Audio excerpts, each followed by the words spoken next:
Hello, everybody. Thanks for joining us. Giving everybody a moment to get in here and get connected to audio.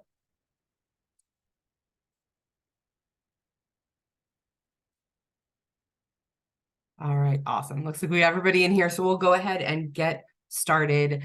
And I'll let anybody new in as they come in. Thank you guys so much for joining me today. If you have never attended one of these before, my name is Sarah Lorenzen, and I am an outreach specialist for Oklahoma Money Matters and Ready, Set, Repay, which are two outreach initiatives from the Oklahoma State Regions for Higher Ed and the Oklahoma College Assistance Program. And that's a whole lot of words to basically say that I am a certified financial education instructor, and I travel all around the state talking to students about their money. And that is what we are talking about today. This is our Make It Count webinar, and we do it on the third Tuesday of every single month on a different financial topic. Last month, we talked about completing the FAFSA if you were getting ready for school. This month, we are talking about financial planning for emergencies. And this is one I definitely want to make sure that we cover because it is something that affects everyone. No matter, how financially well off you may be, no matter how good you are at budgeting your money, financial emergencies happen. They are inevitable at some point. So it's really important that we be prepared for them. And we're going to talk today about some things to keep in mind and make sure that you are prepared for those emergencies. All right, so the first thing I like to do, because we have a lot of different people who join this call, is I have just launched a poll, and I want to know who you are, how you are joining us. If you would take a second and just fill that out so I know who I've got with me. And if none of these apply and you're in the other category, go ahead and tell us in the chat.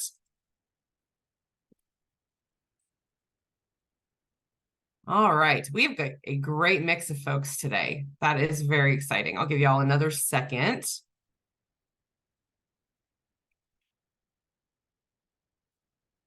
Okay. All right, looks like we have almost everyone. Like we've got a great mix. We got some high school students, counselors, some college educators and students, some college staff, and even some parents on the call. That is awesome. I am so glad that y'all joined us today. I'm going to go ahead and end that poll now. And thank you for letting us know. We're glad that you're here. So let's go ahead and jump in. A few things I like to talk about before I get too down into the weeds with what we're talking about. This is a webinar, but I am used to being in a classroom. So I love it if you guys come on camera. So if you are in a place where you feel comfortable being on camera, please feel free to turn your cameras on. You definitely don't have to, though. I understand some folks are not in places where that is something that can happen. And if that is the case, that's okay. But I definitely love seeing your faces. I am also going to ask that you guys stay muted unless I ask, not because I don't want you to participate, just because this is being recorded and I want to make sure that everybody can hear. That also being said, I'm going to apologize in advance if you hear my dog barking. He's usually pretty chill, but sometimes he decides that he wants to say hello when I'm on Zoom calls. So if you hear him, I'm going to apologize in advance. I do want you to be interactive, though. Just because I am asking you to stay muted does not mean I don't want you talking to me. So make sure you use that chat function to ask your questions, to make any comments, make sure that you're interacting with me while I am talking. I've already mentioned this, but just a reminder, this is being recorded. So keep that in mind. And another thing I like to say on all of these calls, when it comes to money, everybody's experience with money is different. The way I was raised with money is not the way you were raised with money. So I want to make sure that this is a safe space that we're talking about money. So we'll make sure that we are being respectful of everybody's opinions and experiences as we go forward, especially with financial emergencies, because depending on the emergencies, sometimes those can be a little triggering and emotional for people. So we'll just make sure that is kind of a spoken expectation here. All right, so sort of the agenda of what we're going to talk about today. We're going to talk about what constitutes a financial emergency. What is a financial emergency? We're going to talk about some steps to keep in mind as you prepare. for a financial emergency, because it's definitely nothing that we ever want to deal with. But eventually, at least once in your life, you're going to have some sort of financial emergency. So it's important to be prepared. We're going to talk about how do you handle your money while you're dealing with an emergency. That is something I think we don't talk about enough. We talk about preparation, but then we don't talk about kind of when you're having a crisis, how to handle that. So we're going to touch on that a little bit. I'm going to talk about some resources in your community that may help if you are experiencing a financial emergency. And then I'm going to talk about a few steps about how you start to recover afterwards. Once it has passed, how you sort of build back up. As well as at the end, I'll share some of those resources and some links to them that you guys can copy down. All right, so let's jump in. So first, let's talk about what financial emergencies are, right? They can be a lot of different things. And I know that this list I put on here is definitely not an exhaustive list. They are really anything that is unexpected that causes a financial burden. But things like a fender bender, unexpected medical bill you weren't planning on, job loss unexpectedly, which unfortunately has been really common in our economy recently, natural disasters. You know, we live here in Oklahoma, so that is unfortunately something that is always on the top of everybody's mind, that tornadoes happen, floods happen, all kinds of crazy weather happens. And that can definitely cause financial stress, as well as stock market volatility. It can be really stressful, depending on your investments and kind of how you've put them in. That can cause financial crisis also, if the stock market goes down, whether that be perceived financial crisis or actual financial crisis. An important thing to keep in mind with this, and something that I want to stress here, right? When it comes to financial emergencies, recent surveys are showing that nearly a quarter of Americans don't have enough money saved for an emergency at all. They have no emergency savings at all. You know, a $400 emergency could send someone into a financial spiral. So we want to make sure that we're talking about this, because financial resilience, when those issues happen, right?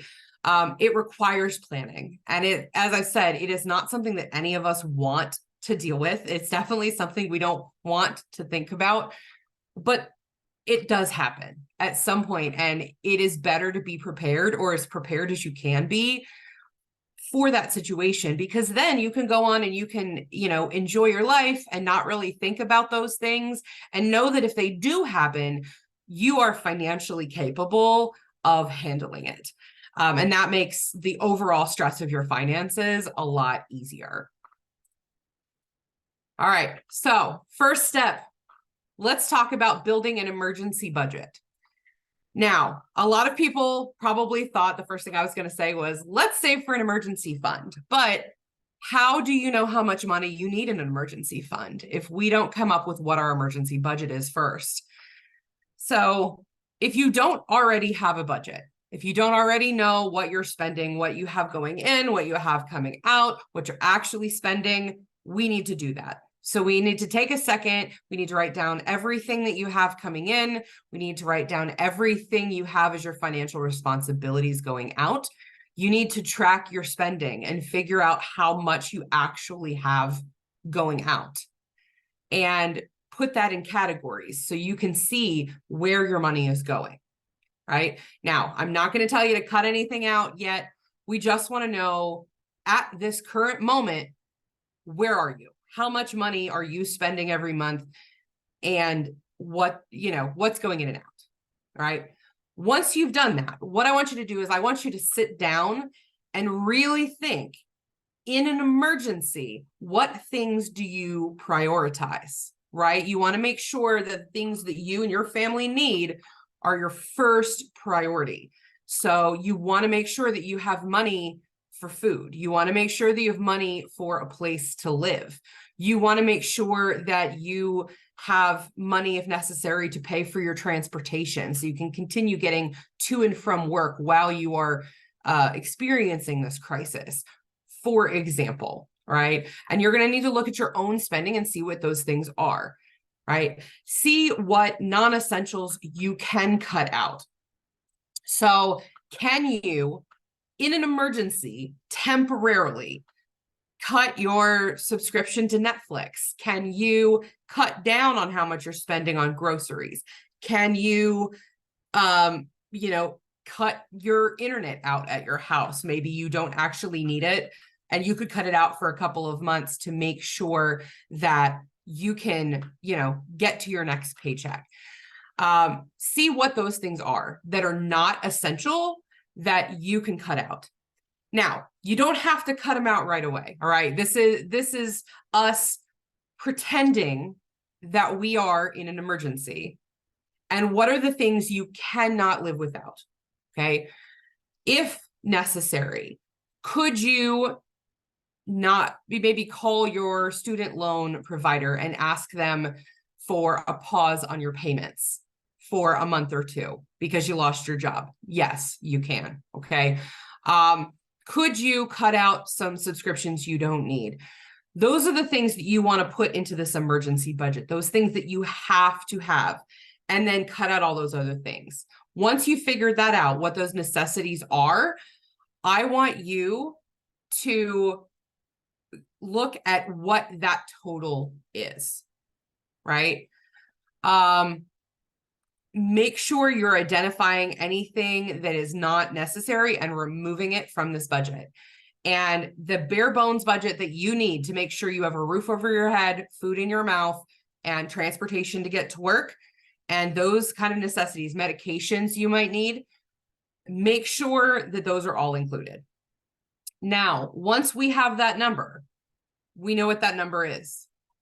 Then we're going to start building your emergency fund. All right. Now, we don't have to do anything else with that emergency budget right yet. Just set that aside. Why? Because if something happens, right, we'll say you go into work tomorrow and you end up getting laid off. In an instant, now you can implement your budget plan, right?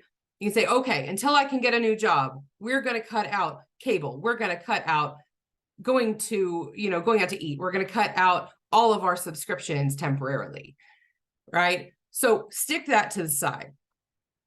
Now, as we look at what that number is, okay, we'll say you maybe bring in $3,000 a month, but your actual necessary expenses are $2,000 a month, right? So that $2,000 a month times 3 or times 6 is going to be what you're going to need for your emergency fund total. Okay. So we'll say you need $12,000 for 6 months worth of expenses. How do you save that? Well, you just start putting that money back. Even if it is $5 a paycheck, that's $5 more in case of an emergency than you had before. So keep that in mind. Now, general rule of thumb is to save between 10 and 20% of what you make, but that isn't possible for anyone. And I fully acknowledge that. And sometimes getting started is the worst part. So even if you're just saving change, every cent that you have in an emergency fund is 1 cent less that you'll have to put on a credit card or in a loan or something you'll have to pay back later. So it's important to start even if you're starting small.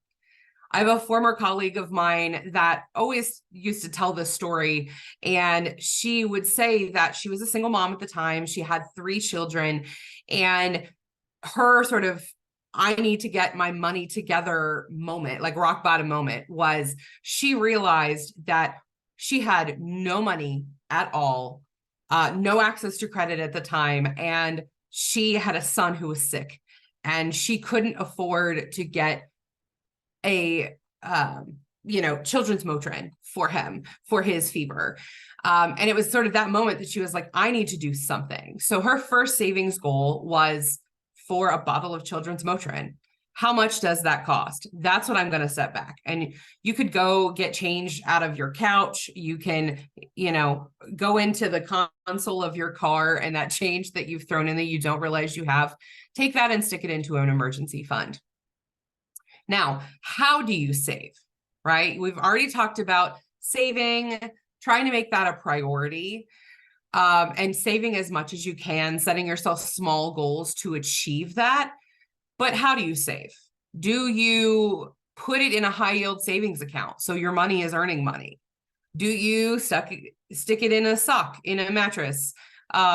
Maybe not, but you have to decide what works for you in this scenario of what is the best way to get this. But some things to keep in mind when you're talking about where and how you're saving your money is to think that in a worst case scenario, one, you may not have access to an ATM. Two, if you have an online savings account, you may not have access to all of that money right away. Sometimes it can take 24, 48, sometimes 72 hours to get access to money in an online account. Maybe your bank branch is damaged. We saw that in Moore a few years back when the tornado went through, that the Tinker Federal Credit Union that was right there the building got destroyed. So keep that in mind and make sure that you're keeping some of it maybe in cash, stashed somewhere at your house, and maybe keeping the rest of it in a high yield savings account, but making sure that you have easy access to it in the case of an emergency. And you should, in total, have 3 to 6 months of that emergency budget in savings. So now let's go back to that first budget we created, right? Your actual spending. So how do we accomplish this? What things can you cut out right now in order to get more money into that emergency fund? Because if you're going to be successful in budgeting, in financial planning, period, you need to have a budget. There's no successful business out here that doesn't function on a budget, and your family needs to be the same way. Whether you have a little bit of money or a lot of money.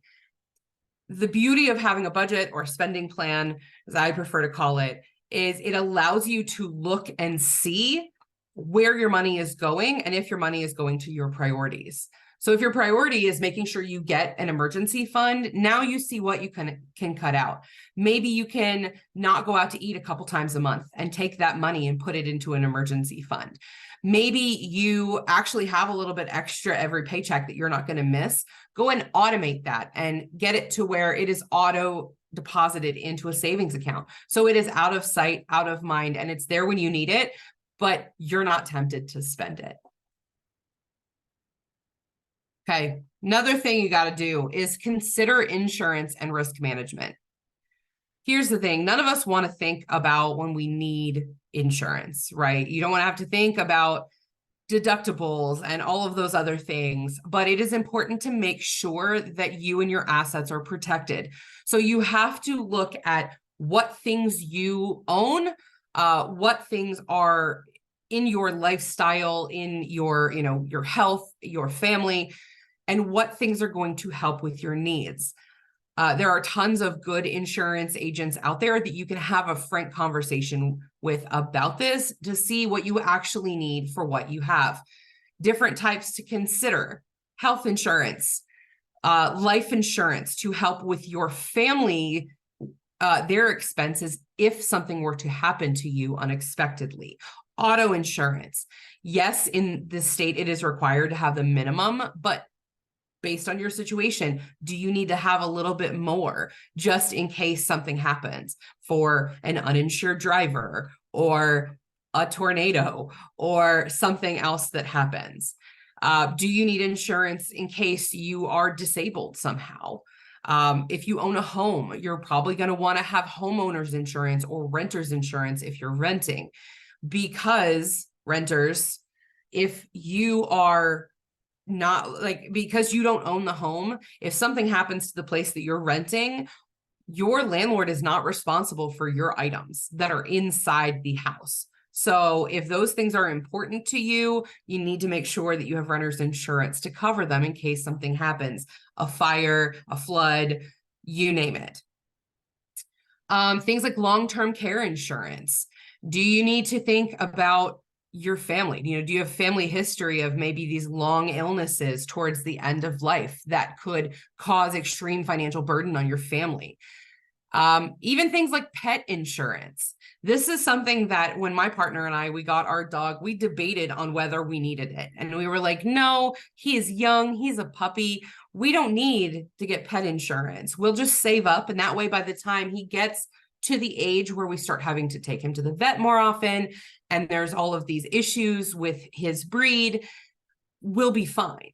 What we didn't anticipate was about 6 months ago, he decided to run away from my partner while he was getting a bath, and he ended up snapping his ACL, or, well, the dog equivalent of his ACL. And we ended up having to get that fixed because he's only 2 years old and it was making it to where he couldn't walk. Well, that cost us about $5,000 out of pocket that we weren't expecting.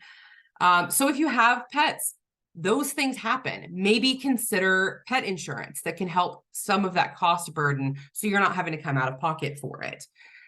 Also consider where you live. If things like earthquakes or floods are common, consider having insurance for those things because they can happen. And a lot of those renters or homeowners insurance policies don't necessarily cover those type of catastrophic events. So that's really important to consider. Make sure you really look at your family's needs and figure out what you guys need and what things that you want to have covered in case something happens. Another tip, learn how to file a claim with your insurance before an emergency occurs. I remember a few years back, I got into a car accident and I was literally standing on the side of the road calling my insurance agent, trying to figure out how to go about filing a claim on my car that had just been totaled because I had no idea.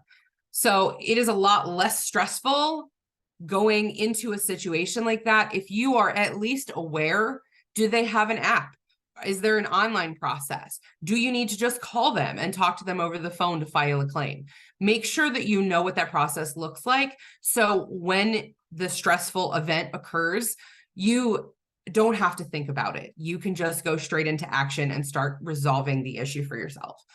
And before it occurs, make sure you're taking pictures of those belongings, your car, any things you have in your house that may be covered under that homeowner's or renter's policy. Especially with health insurance, make sure that you are considering your family history. Make sure that you're considering your own personal health history in the things that you are taking out insurance for. Reason being, you could think, oh, well, I'll be just fine with a high deductible health plan, but maybe you do have to go to the doctor a lot, or you're on certain medications. A high deductible plan may not be the right option for you because you may end up paying more out of pocket every month. But if you're one of those people that's relatively healthy, a high deductible plan might be great because that means that you will only have to pay your deductible, that total deductible out of pocket. And then afterwards, maybe your insurance covers 100% of it. So it's important to make sure you're reading over those and evaluating it regularly to make sure it still meets your needs. Okay, so let's talk about important financial paperwork. There is actually a great toolkit that is provided by FEMA, the link to which I have on the end of this PowerPoint, which I will send out with the recording in about a week to everybody who attended. So don't worry about trying to find it. I will send it to you. But it talks all about the important documents that you need to make sure you know where they are and to keep them in a secure spot, as well as this family emergency plan. You think of all of these scenarios. What happens if there's a fire? What happens if there's a tornado? What happens if there's an unexpected illness? What happens if there's a flood? What is our family plan that everybody in the family knows what it is, and you know where all of your financial documents are, you know where all of these things are, so you can make sure that you can recover from that emergency faster. Some things that you want to have. You want copies of individual identification, birth certificates, ID cards, passports, maybe a checkbook. If you have any wills or trust paperwork, estate planning documents, have any kind of power of attorney or advance directives. If you don't have those things, should you consider getting those things? Because emergencies happen. You know, you get in a car accident, you end up getting diagnosed with cancer, you have some sort of weird thing happen, you have a heart attack, and all of a sudden your family doesn't know what's going on. And many people think, oh, well, I'm so young, I'm, you know, under 40, I don't need to do this. But the truth is that happens. People who are under the age of 40 die every day. They get in car wrecks every day. They have fires at their house. So it's important to make sure that you have these documents in a safe location. That could be in a fire protective box. That could be in a security deposit box at your bank.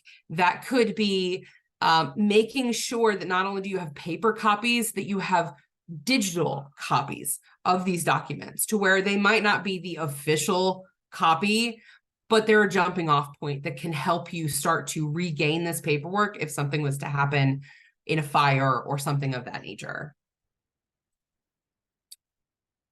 Okay, so let's talk about some things to consider for specific types of emergencies, right? Natural disasters and property protection. We talked about this. In that case, you're going to want to think about what are the things that we would need in this scenario. So a natural disaster, you are going to want to make sure that maybe if it's a fire, you have a go bag that has all of your financial documents and, you know, medications and things that your family needs in them. You know, same thing with a tornado. Maybe you want to make sure that you have all of the pictures that you need to be able to start rebuilding after something like that happens. Medical emergency and healthcare costs. You want to make sure that you're reevaluating your insurance periodically to make sure that it's still covering what you need it to cover. Because you definitely don't want to get into a scenario where you're in the emergency room, or maybe your child is in the emergency room and your insurance isn't covering what you thought it was going to cover. And it's going to end up costing you a lot more money than you think it is, which is going to end up costing more financial stress and more financial burden down the line. Consider things like job loss. If you were to lose your job, do you have other options for bringing in income while you're looking? Do you have things around your house you can sell? Do you have a side hustle that maybe you could turn into a full-time gig temporarily to help bring in extra money? What are the resources in your area that are available if you need something? Food pantries, clothing closets, things like that, that you can use to make sure you still have the things that you need, and allowing you to maybe take some of the money you were going to spend on those items and shift them towards something else while you're looking.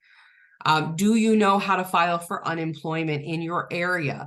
Make sure that you figure that out, because while you never want to have to, when you're in that scenario, it makes it a lot easier if you are aware of where those resources are located. Unexpected death. This happens all the time. Make sure that you are thinking of the things your family is going to need. Do you have children who rely on you for their financial support? Then you might want to consider getting life insurance.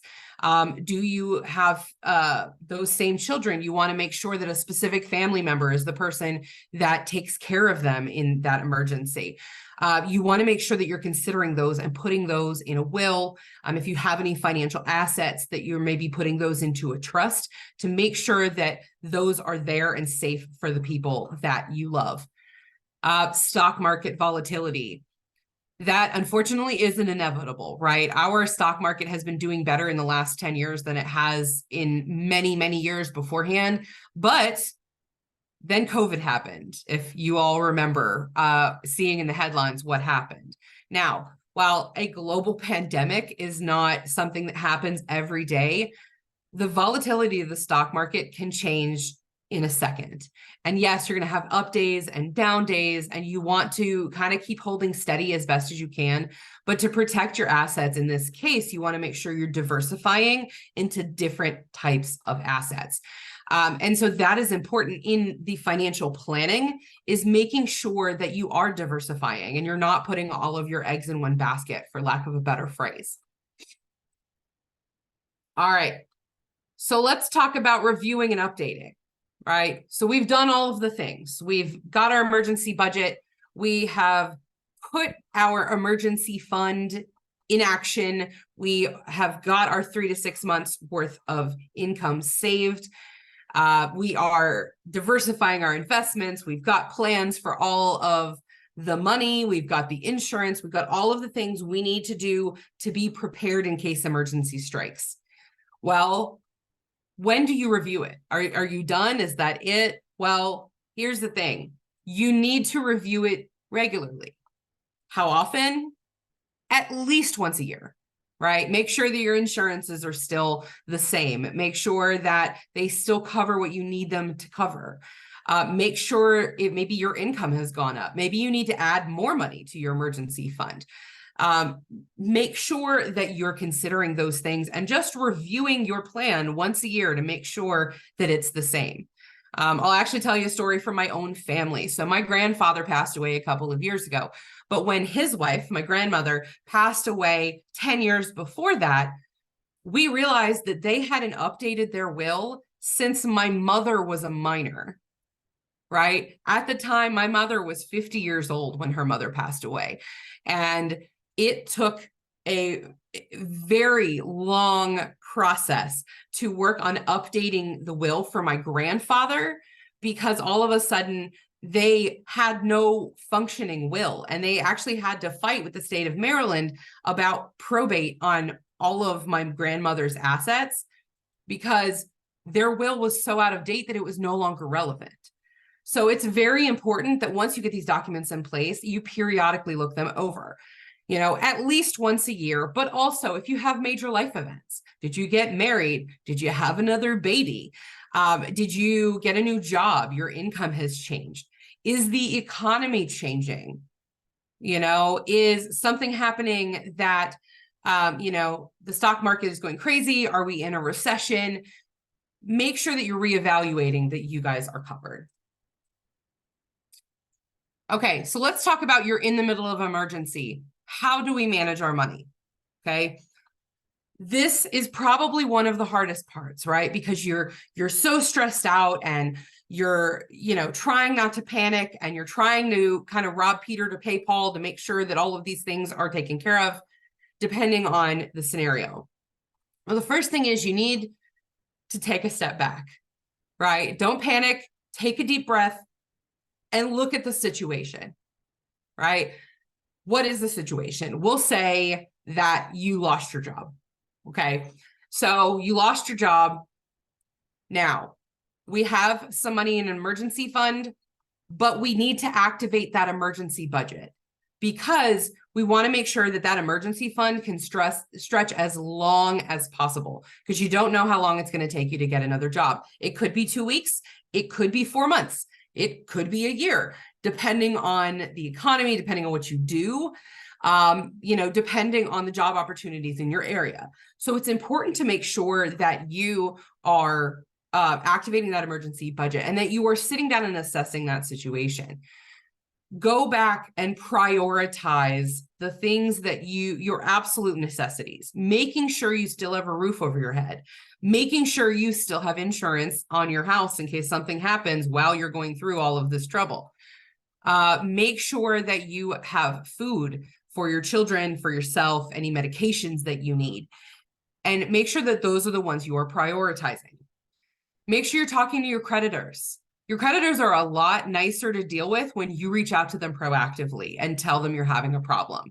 Now, that doesn't necessarily mean that they're going to be able to just stop your payments without it hurting your credit, but they're a lot easier to work with if you reach out to them. For example, you lose your job, you call your student loan servicer and you say, I've lost my job, I need help. They have options for you. They can put you on an income-driven plan, at least temporarily, to help with possibly a zero payment because you don't have a job. Or at minimum, make that payment less so you're maybe able to make that payment still. If you have a credit card and you're going to miss that payment and not be able to make that minimum payment, call them and let them know. Can they stop it from hitting your credit? Probably not, but they may have other options for you. From my own personal experience, I lost a job about 10 years ago and I couldn't make my credit card payments. And I called them, and because up until then, I'd been making at least the minimum every month on time. And I called them and I said, hey, look, I'm out of a job. I'm looking for a job. I'm trying to keep a roof over my head. And I'm sorry, I just am not going to be able to make a payment this month. And they said, well, unfortunately, like, we can't stop this from hitting your credit. It's still going to mark as a missed payment. But because you called us and you let us know you were having a problem, we can go ahead and we can waive that late payment fee so your balance isn't getting any bigger than it already is. Right. So that's not an ideal scenario, but they did try to work with me. So yes, I had a couple of missed payments on my credit, but they waived that fee. So my balance wasn't getting any higher than just the interest that was accumulating on the account. So it made it a lot easier to get caught up once that was over. Negotiate when possible. Can you call? Maybe you have to have internet for your job at home, but maybe you call and see if they have a plan that is a little bit cheaper. See what you can negotiate with them. Explain the situation, that it has become more than you can handle financially, and you want to still make sure that you're having the service, and see if there's any programs. Also, when it comes to things like internet, if you are getting any kind of assistance, SNAP benefits, things of that nature, there are connectivity programs that can help you get internet for very, very cheap, that is subsidized by the federal government to help you get that. But try as much as possible to avoid those high interest loans. Predatory loans will come right after you and look really attractive sometimes when you're in financially struggling. And that is going to make it even harder for you to recover financially afterwards. So it's very important to make sure that if you can, avoid those high interest loans. Try to get through without having to borrow. But if you do have to borrow, make sure that you're using as low interest credit as possible. Okay, make sure that you are seeking community resources. This is very important. These programs are here for situations like this, right? In a previous life, before I worked for OKMM, I worked for our regional food bank of Oklahoma here in Oklahoma City. And I can tell you with absolute honesty that the majority of the people that we saw were not people who were, destitute and were living on the street. It was those people who were middle class and they had lost a job, or they were working multiple jobs and still couldn't make ends meet. And they were just trying to get a little bit of help. That's what those programs are here for. SNAP benefits, programs like WIC and TANF, your nonprofits, food pantries, things like the Salvation Army has an electric bill help program, clothing closets in your area.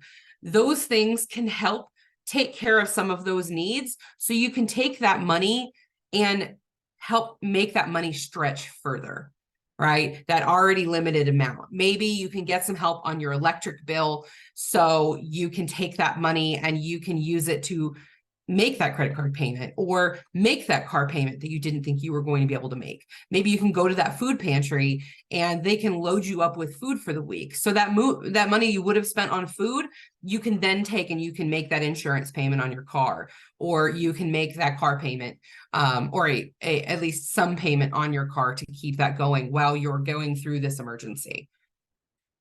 So be aware of what your community has. Here in Oklahoma City, we have a tremendous amount of resources, but you can go to places like 211. You can call that on your cell phone. I've got the link for it at the end of this PowerPoint, and you can look for those resources and see what they are. You can even just go to Google and say community resources for X, and in, Oklahoma City or in Midwest City or in, wherever you are located in Oklahoma, you can Google them and see what comes up, because there are a lot of resources that can help you. Okay, but super important, right? Make sure that you are paying attention to your mental health here, because it's going to take way longer for you to recover if you are not taking care of yourself. Make sure you're communicating with your loved ones. Tell them what they need. If they're offering to help, tell them how they can help you.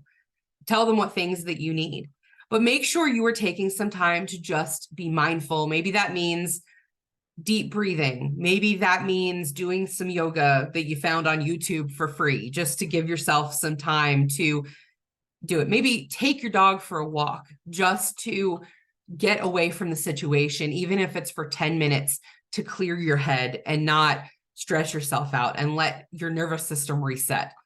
Because that's important, because if you get so stressed out, it's going to cause health problems, which then is going to cause you more financial problems, because you're going to end up having to go to the doctor. You're going to end up in the emergency room because you've had, panic attacks, anxiety attacks, all of those things, because you've gotten yourself so stressed out. So make sure that while you're going through this, that you are also paying attention to making sure that you're taking care of yourself as much as possible. All right, so we've gotten through our financial emergency. So how do we start to recover, right? We'll go back to our job loss scenario. We've gotten our new job, we've gotten started, we've gotten our first paycheck.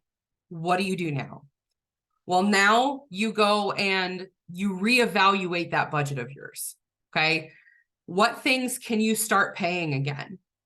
What things do you need to maybe double up on payments if you can to get caught back up, right? Look at all of those things and figure out what you need to prioritize and get yourself in the, starting to do that.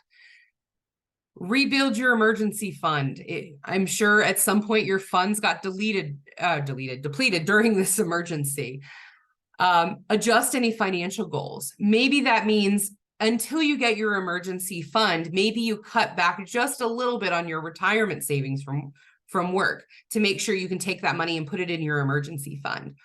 Or maybe that means making more of a contribution now because you can financially afford it.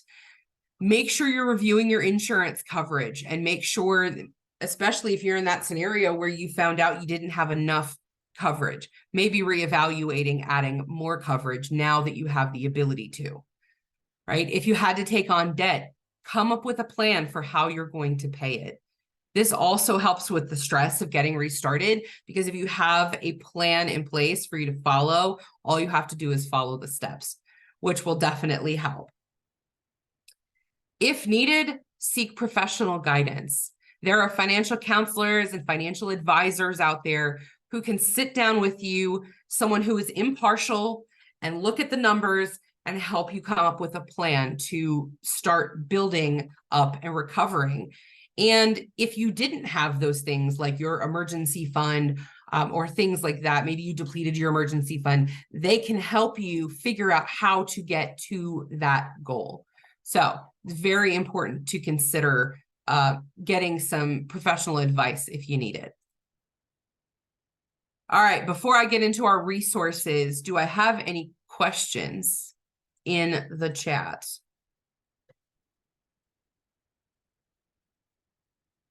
Okay. It doesn't look like I have any questions, but if you have some, please feel free to pop them in there.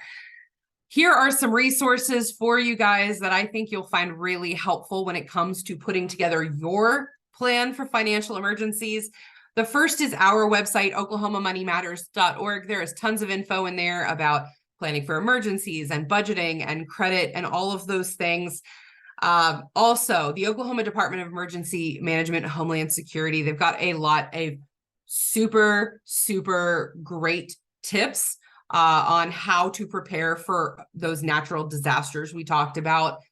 There is that link for that FEMA toolkit that helps you walk through the conversations you and your family need to have to plan before an emergency. There's also the link for those tools, SNAP, Sooner Care, TANF that we talked about.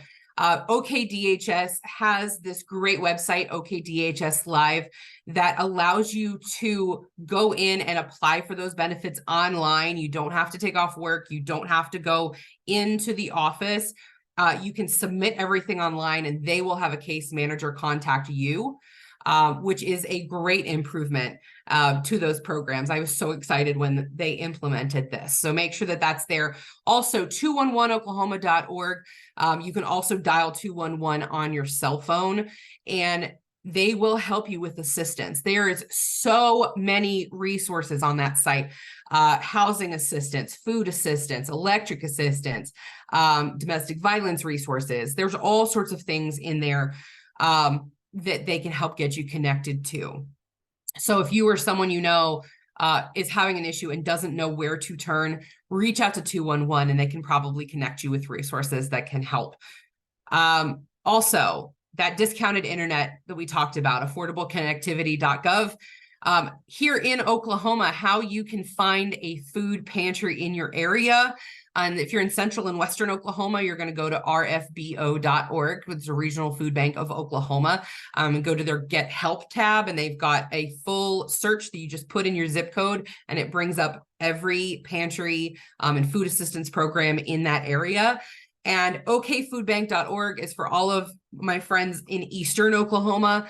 That is they have the same thing. It's their little Get Help tab, and it has the same function where you can put in and it will give you in your area where those food pantries are available. As well as to my college students on the call, also make sure you're reaching out to like your student support services and things like that if you are having trouble. Because they have access to some of those resources to where they can point you to food pantries on campus and things like that, that may be able to help while you're going through a financial struggle. If you are having trouble with your student loans, consider something like going to studentaid.gov. They've got a lot of information, including this loan simulator, which I personally think is the best tool on their entire website, and has a great option of, I am struggling to make my payments. And it lets you walk through and give them all of the scenarios that you have, and it helps suggest what your options are. Maybe it suggests you get an income-driven repayment plan, or it suggests that you apply for an unemployment deferment, or it'll suggest some other option. And so it's really nice to know what your options are before you call and talk to your servicer and know what to ask for. You also can reach out if you're a member of Tinker Federal Credit Union, and I believe they actually do it if you're non-member too. Financial coaching, they pay for financial coaching through Balanced Financial Fitness. Super, super great resource. So make sure that you look out at some of their resources as well. And our emergency budget, the Budgetnista, her name is Tiffany Alache. You may have seen her on some of like the news programs. She actually has a great Netflix special that she is a part of called Get Smart with Money. She actually has a book out called Get Good with Money, and she has an entire section on what's called a noodle budget or an emergency budget. And it explains way more than I did as far as setting that up and setting up your emergency fund. So I highly recommend checking out her resources if you have some time. All right, so I have a question in the chat. You said, if you haven't created a will, when is the right time? Honestly, I would say right away. That I don't think there's ever a wrong time to create a will. I don't want to be doom and gloom, but the reality of it is we never know when, we will be no longer here. There is the old cliche of, every day is a blessing, and that's the truth. You definitely don't know. My personal life, I actually had a friend of mine from high school who just passed away unexpectedly last week. She had some health issues that none of us knew about. And that happened very unexpectedly. She was 38 years old. It's not something that any of us plan on. So I would definitely say you should get one, even if you don't have a tremendous amount of assets, even if you are, right out of college and you're just starting to make money. I would still put one in place and then update it periodically when your life changes. It is easy enough. They have things like LegalZoom and stuff online that you can put together just a basic will online. Or you can talk to an attorney if you have, businesses or anything like that you want to make sure that those assets are protected. So that would be my suggestion there, is just as soon as possible. If you don't have one, get one. All right. Thank you guys so much for joining us. That is all I have got for us today. I'll give you a little bit more of your lunch time back. If you do have a question that you thought about during and you didn't want to ask on the call, or you think about something later, you are more than welcome to send me an email. I am definitely way faster at responding to my email than my phone, so make sure to email me because I've always got my email on me. Thank you so much for joining me today. I will hope that you will join us next month. I will be joined by my colleague Kay from our You Can Go To initiative, and we are deep diving into the FAFSA simplification, or what is now called the Better FAFSA. So especially for those high school counselors and college counselors that are going to be on the call, you may want to check us out next month, the third Tuesday of the month. You can go to oklahomamoneymatters.org to sign up, and we will have that there so you know everything you need to know to help your students as we go into the FAFSA simplification when the new FAFSA opens up in December. So thank you all so much for joining us. You can expect this recording in about a week. Have a wonderful day.